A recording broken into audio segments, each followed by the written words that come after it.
പത്തരമാറ്റിൻ്റെ വരാനിരിക്കുന്ന പുതിയ വിശേഷത്തിലേക്ക് എല്ലാവർക്കും സ്വാഗതം.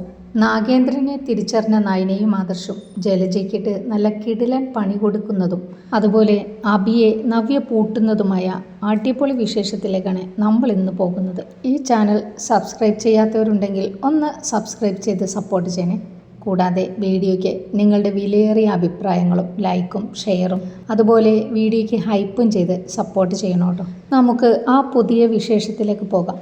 ആരോട് ചോദിച്ചിട്ടും നാഗേന്ദ്രനെ അനന്തപുരിയിൽ നിന്നും മുത്തശ്ശൻ ഇറക്കി വിടാനുള്ള കാരണം ആദർശിനും നയനയ്ക്കും അറിയാൻ പറ്റിയിട്ടില്ല. ഒടുവിൽ നയന ആദർശിനോട് നാഗേന്ദ്രൻ അങ്കിളിനെ കണ്ട് സംസാരിക്കുക ആദർശിട്ടാ, അങ്കിൾ പറയാതിരിക്കില്ല എന്ന് നയന പറയുമ്പോൾ ആദർശിന് സംശയമുണ്ട് കേട്ടോ. ഇത്രയും നാൾ അങ്കിൾ തന്നെ ശത്രുവായിട്ടല്ലേ കണ്ടിരുന്നത്. പെട്ടെന്നൊരു സുപ്രഭാതത്തിൽ നമ്മൾ ചെന്ന് ചോദിച്ചാൽ അങ്കിൾ അറിയാമെങ്കിലും പറയുമോ നയനെ എന്ന് ആദർശ് ചോദിക്കുന്നുണ്ട്. ആദ്യമൊക്കെ പറയാൻ കൂട്ടാക്കില്ലായിരിക്കും ആദർശിട്ടാ, പക്ഷേ നമുക്ക് കാര്യങ്ങൾ സംസാരിച്ച് നോക്കാം. ഇനി ചിലപ്പോൾ നമ്മളെ മനസ്സിലാക്കുന്നെങ്കിൽ നമ്മളോട് അങ്കിൾ അറിയാവുന്ന കാര്യം പറയില്ലേ. എങ്കിൽ നമുക്ക് പോയി നോക്കാമെന്ന് ആദർശ് പറയുകയാണ് കേട്ടോ. പിന്നീട് നവ്യ ജലജയ്ക്ക് വന്ന കോള് ആരുടേതായിരുന്നുവെന്ന് ആലോചിക്കാൻ കേട്ടോ. എന്തായാലും ജലജ അയാൾ വിളിച്ചിടത്തേക്ക് പോകും. അപ്പോൾ ഫോളോ ചെയ്യാമെന്ന് കരുതി നിൽക്കുകയാണ് കേട്ടോ. നയനയും ആദർശും നാഗേന്ദ്രനെ കാണാൻ ഇറങ്ങുന്ന ആ സമയം തന്നെ ജലജയുടെ കാമുകൻ അയാളുടെ ശിങ്കിടികളെ വിട്ട് നാഗേന്ദ്രനെ തട്ടിക്കൊണ്ടു പോവുകയാണ് കേട്ടോ. ഇതേ സമയത്താണ് നയനയും ആദർശും നാഗേന്ദ്രൻ്റെ വീട്ടിലേക്ക് ചെല്ലുന്നത്. പക്ഷേ അതിനു മുമ്പ് അവർ നാഗേന്ദ്രനെ അവിടെ നിന്ന് കടത്തിക്കൊണ്ടുപോകും. വീട്ടിനകത്തേക്ക് കയറുന്ന നയനയ്ക്കും ആദർശനും വീട്ടിനകത്ത് ഒരു അടിപിടിയുടെ ലക്ഷണമുള്ളതായിട്ട് തോന്നുകയാണ്. ഒടുവിൽ നാഗേന്ദ്രനെ കാണാൻ പറ്റാതെ അവർ തിരിച്ചു പോരും. ഇതേ സമയം തന്നെയായിരുന്നു ജലജയുടെ കാമുകൻ നാഗേന്ദ്രനെ തട്ടിക്കൊണ്ടു പോന്നു എന്ന് പറഞ്ഞ് ജലജയെ വിളിക്കുന്നതും നവ്യ ആ കോൾ അറ്റൻഡ് ചെയ്യുന്നതും. കുറച്ചു കഴിഞ്ഞ് വീണ്ടും ജലജയുടെ കാമുകൻ വിളിക്കുകയാണ്. നീ എന്താ ജലജ ഇതുവരെ പുറപ്പെട്ടില്ലേ? എങ്ങോട്ടെന്ന് ജലജ അയാളോട് ചോദിക്കുകയാണ്. അപ്പോൾ ഞാൻ നേരത്തെ വിളിച്ചപ്പോൾ പറഞ്ഞതെല്ലാം നീ മറന്നുപോയോ? വേഗം വരാനല്ലേ ഞാൻ പറഞ്ഞത്. അതിന് ചേട്ടൻ എന്നെ എപ്പോഴാണ് വിളിച്ചത്? എടി കഴുതേ, നിന്നെയല്ലേ ഞാൻ കുറച്ചു മുമ്പ് വിളിച്ചത്. നിങ്ങൾ എന്താ ഈ പറയുന്നത് ചേട്ടാ? നിങ്ങൾ വല്ല സ്വപ്നവും കണ്ടുവെന്ന് ജലജ ചോദിക്കുകയാണ്. എന്തായാലും എന്നെ വിളിച്ചിട്ടില്ല. എടി, ഞാൻ നിന്നെ വിളിച്ചു. നാഗേന്ദ്രൻ ഇപ്പോൾ എൻ്റെ കസ്റ്റഡിയിലുണ്ട്. അത് കേട്ട് ജലജയ്ക്ക് സന്തോഷമാവുകയാണ്. പക്ഷേ ഉടനെ അവൾക്ക് പേടിയും തോന്നി. അപ്പോൾ എൻ്റെ ഫോൺ ആരാണ് അറ്റൻഡ് ചെയ്തത്? അല്ല ചേട്ടാ, ഞാൻ എന്തായാലും കോൾ അറ്റൻഡ് ചെയ്തിട്ടില്ല. പിന്നെ ആരായിരിക്കും അത്? അപ്പോൾ എൻ്റെ ശബ്ദം നിങ്ങൾക്ക് ഇപ്പോഴും തിരിച്ചറിയില്ലേ എന്ന് ജലജ അയാളോട് ചോദിക്കുകയാണ്. ഇല്ല ജലജ, കോൾ എടുത്തതും വേഗം വാ എന്ന് പറഞ്ഞ് ഞാൻ വെക്കുകയാണ് ചെയ്തത് എന്നയാൾ പറയുമ്പോൾ ജലജയ്ക്ക് കാര്യം മനസ്സിലാവുകയാണ്. അപ്പോൾ ആ കോൾ ആരും അറ്റൻഡ് ചെയ്തിട്ടുണ്ട്. ഇനിയിപ്പോൾ എന്ത് ചെയ്യും ചേട്ടാ? എന്തായാലും നീ ഇങ്ങോട്ട് വാ, നമുക്ക് എന്നിട്ട് ആലോചിക്കാമെന്ന് അയാൾ പറയുകയാണ്. ഉടനെ ജലജ അയാളുടെ അടുത്തേക്ക് പോവുകയാണ്. ഇത് കണ്ട് നവ്യ അവളുടെ കൂട്ടുകാരിയെ വിളിച്ചിട്ട് എത്രയും പെട്ടെന്ന് ഞാൻ വിളിക്കുന്നിടത്തേക്ക് നീ വരണമെന്ന് പറയുകയാണ്. അങ്ങനെ നവ്യ ജലജയുടെ പുറകെ പോവുകയാണ്. ഒടുവിൽ നാഗേന്ദ്രനെ തട്ടിക്കൊണ്ടുവന്ന സ്ഥലത്ത് ജലജയും എത്തുകയാണ്. ഉടനെ അവിടെ നവ്യയുടെ കൂട്ടുകാരിയും എത്തുകയാണ്. അങ്ങനെ അവരവിടെ മറഞ്ഞു നിൽക്കും. ഇതേ സമയം നാഗേന്ദ്രനെ ഒരു കസേരയിൽ കെട്ടിയിട്ടിരിക്കുകയാണ് ജലജയുടെ കാമുകനും കൂട്ടുകാരും. ജലജയെ കണ്ടതും നാഗേന്ദ്രൻ അലറുകയാട്ടോ. എടി വഞ്ചകി, അപ്പോൾ നീയും ഉണ്ടായിരുന്നല്ലേ ഇവൻ്റെ കൂടെ എന്ന് ചോദിക്കുകയാണ്.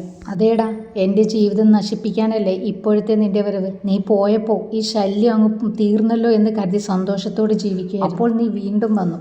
എന്നിട്ട് എൻ്റെ മക്കളെ കയ്യിലെടുത്തു. കൂടാതെ അവനെ നിന്റെ ജ്വല്ലറിയിലെ മാനേജറുമാക്കി. അതെന്തായാലും നന്നായതേ ഉള്ളൂ. ആ സ്വത്ത് കൂടി എൻ്റെ അടുത്തേക്ക് വന്നല്ലോ. അതിന് എൻ്റെ കയ്യിൽ നിന്നും നിനക്ക് നയാ പൈസ കിട്ടുമെന്ന് നീ വിചാരിക്കേണ്ട ജലജ എന്ന് നാഗേന്ദ്രൻ പറയുകയാട്ടോ. അയ്യോടാ, അതിനാര് മേടിക്കാൻ വരുന്നു? നിന്നെ ഇല്ലാതാക്കിയാൽ പിന്നെ അത് എനിക്കും മക്കൾക്കും സ്വന്തമല്ലേ? ദ്രോഹി, നാണമില്ലേടി നിനക്ക്? ഒരു തവണ എന്നെ ചതിച്ചു, നീ ആ വീട്ടിൽ നിന്ന് പുറത്താക്കിയതാ. എന്നിട്ടും നിനക്ക് നിന്റെ ആർത്തി തീർന്നില്ലേടി? അത് കേട്ടതും ജലജ അയാളുടെ മുഖത്ത് ആഞ്ഞടിക്കുകയാട്ടോ. ഇവൾ ഇത്രയ്ക്ക് ക്രൂരിയായിരുന്നു എന്ന് നാഗേന്ദ്രൻ ഓർത്തു പോവുകയാട്ടോ. എന്നിട്ട് ജലജ കാമുകനോട് ഇനി എന്താ പ്ലാൻ എന്ന് ചോദിക്കുകയാട്ടോ. നിനക്കല്ലേ പ്ലാൻ ഉണ്ടായിരുന്നത്? നീ പറയുന്നത് എന്താ? അത് ഞാൻ നിനക്ക് വേണ്ടി ചെയ്യും.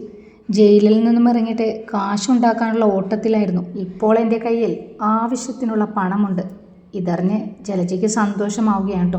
അല്ലെങ്കിലും ആർത്തിയുടെ പര്യായമാണല്ലോ ജലജ. ഇതെല്ലാം നവ്യയും കൂട്ടുകാരിയും കാണുന്നുണ്ടായിരുന്നു. നാഗേന്ദ്രനെ കണ്ടിട്ടില്ലാത്തത് കൊണ്ട് നവ്യയ്ക്ക് അതാരാണെന്ന് മനസ്സിലായില്ല.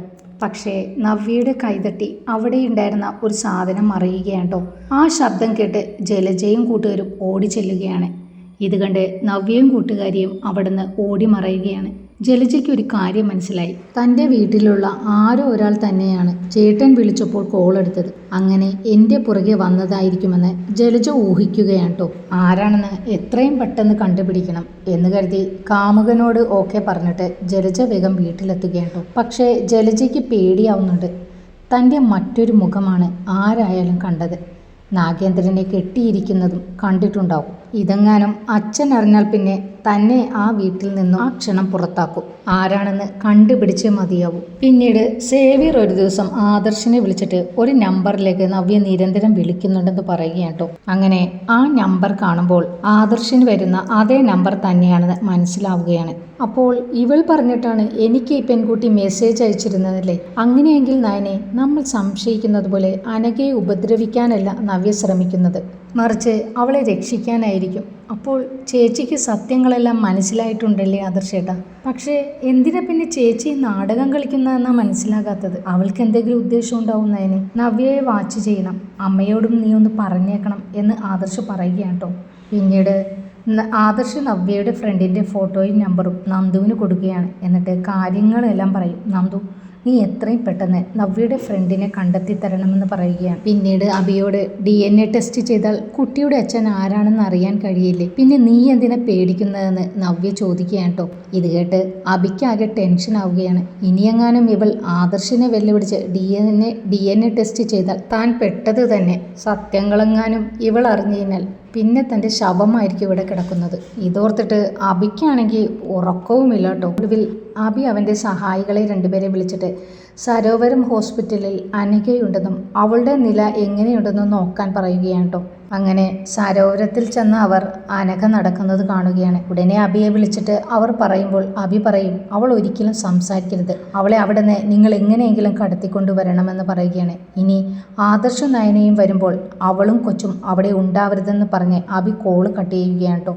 അതേസമയം നന്ദു നവ്യയുടെ ഫ്രണ്ടിനെ കണ്ടെത്തുകയാണ് കേട്ടോ. സത്യം പറഞ്ഞു, നിങ്ങൾ ആരെ കാണാനാണ് സരോവരം ഹോസ്പിറ്റലിൽ പോയത്? മാഡം, എനിക്ക് സുഖമില്ലാത്തത് കൊണ്ട് ഡോക്ടറെ കാണാൻ പോയതാണ് എന്നവൾ കള്ളം പറയുകയാണ് കേട്ടോ. ഡോക്ടറെ കാണാൻ പോവുകയാണെങ്കിൽ ഡോക്ടറെ കണ്ട് മരുന്ന് മേടിച്ചിട്ട് പോരുകയല്ലേ എല്ലാവരും ചെയ്യുന്നത്? പക്ഷേ CCTVയിൽ നിന്നും നീ മറ്റൊരാളെ കണ്ടിരുന്നതായിട്ട് കാണുന്നുണ്ടല്ലോ. ആ മാഡം, എൻ്റെ കൂട്ടുകാരിയെ അവിടെ അഡ്മിറ്റ് ചെയ്തിട്ടുണ്ട്. അവളെ കാണാൻ ഞാൻ കയറിയതാ. ഈ കൂട്ടുകാരിയുടെ പേര് അനഘ എന്നാണോ എന്ന് ചോദിക്കുമ്പോൾ അവൾ പേടിച്ചു പോവുകയാണ് കേട്ടോ. ഞാനെല്ലാം മനസ്സിലാക്കിയിട്ടാ നിന്നെ തേടി വന്നത്, അതുകൊണ്ട് സത്യം തുറന്നു പറയുന്നതാണ് നല്ലത്. നവ്യക്ക് അബിയുടെ കുഞ്ഞാണ് ചന്തുമോൾ എന്ന് മനസ്സിലായെന്നും പറയുകയാണ്. ഇത് കേട്ട് നന്ദുവിന് ആശ്വാസമാവുകയാണ് കേട്ടോ. ഈശ്വര, നവ്യേച്ചി അപ്പോൾ സത്യങ്ങളെല്ലാം തിരിച്ചറിഞ്ഞു അല്ലേ? എന്നിട്ട് നന്ദു നവ്യയുടെ ഫ്രണ്ടിനോട് പറയും, ഈ കാര്യങ്ങൾ എന്നോട് പറഞ്ഞു എന്ന കാര്യം നവ്യേച്ചി അറിയരുത് എന്ന് പറഞ്ഞിട്ട് അവളെ വിടുകയാണ് കേട്ടോ. ഉടനെ അവൾ ആദർശിനോട് കാര്യങ്ങളെല്ലാം പറയുകയാണ്. പക്ഷേ അബിയെയും നവ്യയെയും അമ്പരിപ്പിച്ചുകൊണ്ട് ആദർശ നയനയും അനഘയെ അനന്തപുരിയിലേക്ക് കൊണ്ടുവരികയാണ് കേട്ടോ. കാരണം അവിടുത്തെ നേഴ്സ് പറഞ്ഞ് അനഘയെ കുറച്ച് ദിവസങ്ങളായിട്ട് രണ്ടുപേർ വാച്ച് ചെയ്യുന്നതായിട്ട് കണ്ടിരുന്നുവെന്ന് ആദർശിനോട് അവർ പറഞ്ഞു. അത് അബി ആയിരിക്കുമെന്ന് നയനയ്ക്കും ആദർശിനും സംശയമുള്ളതിനാലാണ് അനന്തപുരിയിലേക്ക് അനഘയെ അവർ കൊണ്ടുവന്നത്. അനഘയെ കണ്ടതും അബി വെട്ടി വിയർക്കുകയാണ് കേട്ടോ. അവളെ അങ്ങോട്ട് തീർക്കാൻ പറഞ്ഞതാ, ഒന്നിനും കൊള്ളാത്തവന്മാർ എന്ന് അബി ദേഷ്യത്തോട് പിറുപിറുക്കുകയാണ് കേട്ടോ. അപ്പോൾ നയന അബിയോട് ചോദിക്കുന്നുണ്ട്, എന്ത് പറ്റി അബി, നിന്റെ മുഖത്തെന്താ ഒരു ദുഃഖം? നിനക്ക് ചന്തുമോളുടെ അമ്മ വന്നത് ഇഷ്ടമായില്ലേ? അവനെന്തിനാ സന്തോഷിക്കുന്നത്? സന്തോഷിക്കേണ്ട ആൾ നിന്റെ ആദർശേട്ടനല്ലേ എന്ന് നവ്യ പറയുകയാണ് കേട്ടോ. അതോ ഇനി അബിയുടെ തലയിൽ വെച്ച് കെട്ടുവാനാണോ ഇവളെ ഇങ്ങോട്ട് കൊണ്ടുവന്നതെന്ന് നവ്യ ചോദിക്കുന്നുണ്ട്. ചേച്ചി എത്ര ഭംഗിയായിട്ടാണ് അഭിനയിക്കുന്നതെന്നാണ് നയന അപ്പോൾ ചിന്തിക്കുന്നത് കേട്ടോ. സത്യങ്ങളെല്ലാം അറിഞ്ഞിട്ടും ചേച്ചി ഇപ്പോഴും ഇരുട്ടിൽ തന്നെ തപ്പി നടക്കുകയാണല്ലോ, എന്നെങ്കിലും എല്ലാം എല്ലാവർക്കും മനസ്സിലാവും എന്ന് നയന പറയുമ്പോൾ ആദർശ് നയനോട് പറയും, നിനക്ക് വേറെ പണിയില്ലേ? ഇവളെ പോലെ ഒരു ഭാര്യ ഉള്ളത് കൊണ്ടാ ഇവനെ പോലുള്ളവർ ഇപ്പോഴും ഇങ്ങനെ നടക്കുന്നത്. അതെ, അത് ഞാനും എൻ്റെ ഭർത്താവും അങ്ങ് സഹിച്ചു. ആദർശേട്ടൻ ഞങ്ങളുടെ കാര്യം ഓർത്ത് വിഷമിക്കേണ്ട, സ്വന്തം കാര്യം നോക്കി നടന്നാൽ മതി. പിന്നെ ഈ നല്ല പിള്ള ചമയല്ലേ ഒന്ന് നിർത്തിയാൽ കൊള്ളാം. നല്ല പിള്ള ചമഞ്ഞ് നടക്കുന്നതേ നിന്റെ ഭർത്താവ് തന്നെയാണെന്ന് അതിന് മറുപടിയായി നയന പറയുകയാണ് കേട്ടോ. എന്നാൽ പിന്നെ എന്താടി ഒരു DNA ടെസ്റ്റ് പോലും ആദർശേട്ടൻ ചെയ്യാത്തത്? ആ ടെസ്റ്റ് കാണിച്ചാലും ചേച്ചി കണ്ണടച്ചിരുട്ടാക്കുകയല്ലേ ഉള്ളൂ എന്ന് നയന പറയുകയാണ്. നീ DNA ടെസ്റ്റ് ചെയ്ത് കാണിക്കും. അബിയുടെ കുഞ്ഞാണോ ആദർശേട്ടൻ്റെ ആണോ എന്ന് അപ്പോൾ അറിയാമല്ലോ. എന്നിട്ട് നവ്യ അബിയെ ഒളികണ്ണിട്ട് നോക്കുന്നുണ്ട് കേട്ടോ. അബിയാണെങ്കിൽ വെട്ടി വിയർത്ത് നിൽക്കുകയാണ്. നവ്യേ, അതൊക്കെ ഇനി എന്തിനാ? ആരെ കാണിക്കാനാ? നിനക്ക് എന്നെ വിശ്വാസമില്ലേ? പിന്നെ എന്തിനാ?